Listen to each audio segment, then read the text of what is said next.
Welcome back to Autism at Home, brought to you by us at Early Autism Project Malaysia through our non-profit initiative, the Hope Project. My name is Joshebet Isaacs, and it's so nice to see you again. Joining me today is Charmaine, the Head of Clinical at EAP. Welcome back to our series on safety. In the first lesson, we talked about why safety is so important, especially when it comes to children on the autism spectrum. In part 2, we discussed the safety measures at home before talking about wandering in part 3. Then in our previous lesson, we talked about safety in the car as well as then safety in the community. In this lesson, we will be focusing on safety around water. Now, children and water can be inseparable, even for us adults.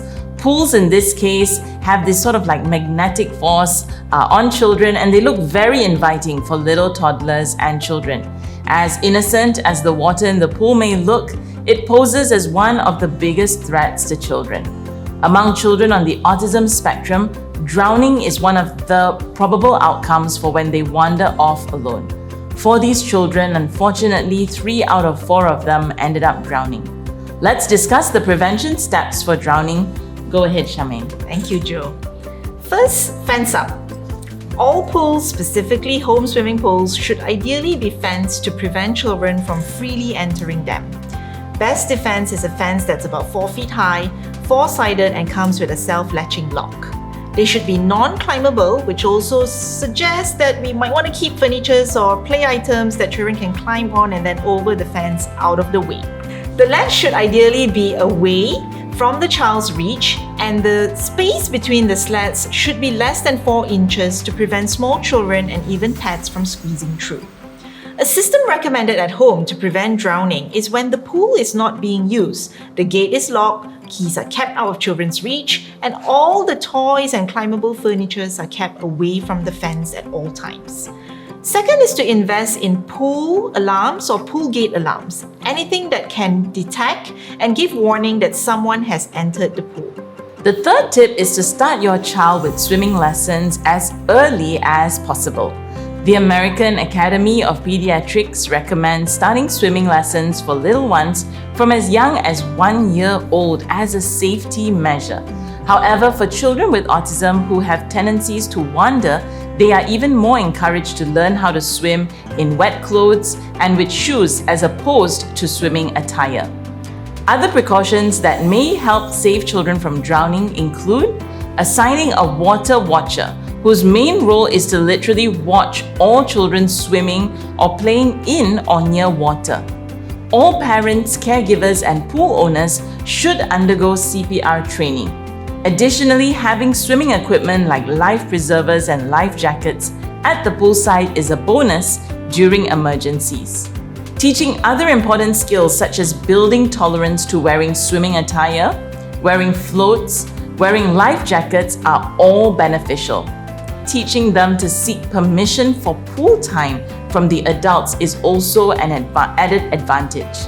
Ensuring that your child swims with a floating device, be it a life jacket, a vest, floaties, whichever you prefer, as long as it prevents them from potentially drowning. The understanding of the schedule to know when they can go for a swim and when they can't. Common challenges when it comes to children on the spectrum and water will be similar to what we have spoken about in our lesson on wandering. In this lesson, we will focus on using visuals to communicate to children when it's time to go for a swim.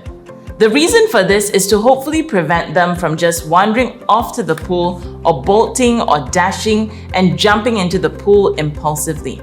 The specific strategies to teach our children would again be similar to the lesson on wandering, and specifically using visuals such as a daily schedule as well as a weekly calendar so your child can see when it's time to go swimming. Communication visuals at the front door, if necessary. A social story titled Swimming Time.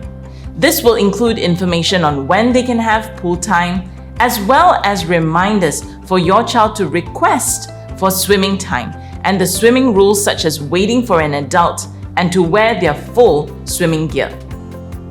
There are 2 ways to use these visuals: preventative and reactive.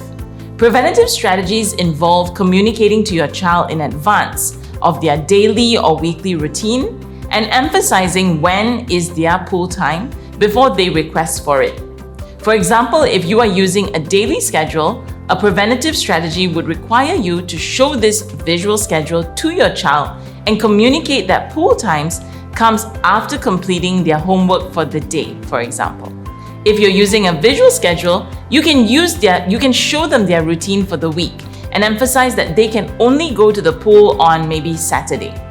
The communication can be done as frequently as possible so that your child can understand it better and hopefully communicate. Reactive strategy, on the other hand, requires you to use these visuals to respond to your child's request for pool time. So when your child makes a request to go swimming, pair your verbal response with the visual, either the daily schedule or the weekly schedule. The pairing of verbal and visual communication will increase your child's understanding and hopefully better compliance can be observed after. However, to use these visuals solely as a reactive strategy would be recommended if your child is able to accept no. Remember our motto, 90% preventative and 10% of energy on reactive strategies. As best you can, try to focus on preventative strategy more than the reactive strategies. Additionally, a relevant teaching strategy would be similar to our lesson on safety in the community, and that is the skill of staying with me, which will hopefully prevent our children from running away and jumping into the pool.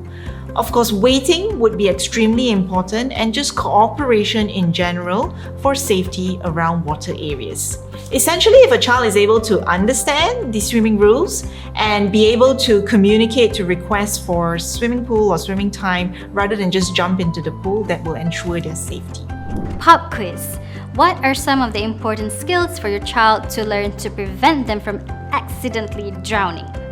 The ability to swim and to do that in wet clothes and shoes on, communication skill to request for pool time, being able to change clothes independently, or being able to climb the pool fence. The answer is A and B. Now it's your turn. Check and assess your child's ability to cope when they request for pool time and it is not granted. Download the visuals from our website and implement both the preventative and reactive strategies with your child. So that's it for our lesson on safety around water. In the next lesson, we will be talking about safety with others. Do stay tuned. If you haven't already, do check out our free online resource platform, Autism at Home, which has all the corresponding articles and downloadables for you. And don't forget to subscribe to our YouTube channel, follow us on Instagram and Facebook to stay updated. Thank you for watching and we'll see you soon.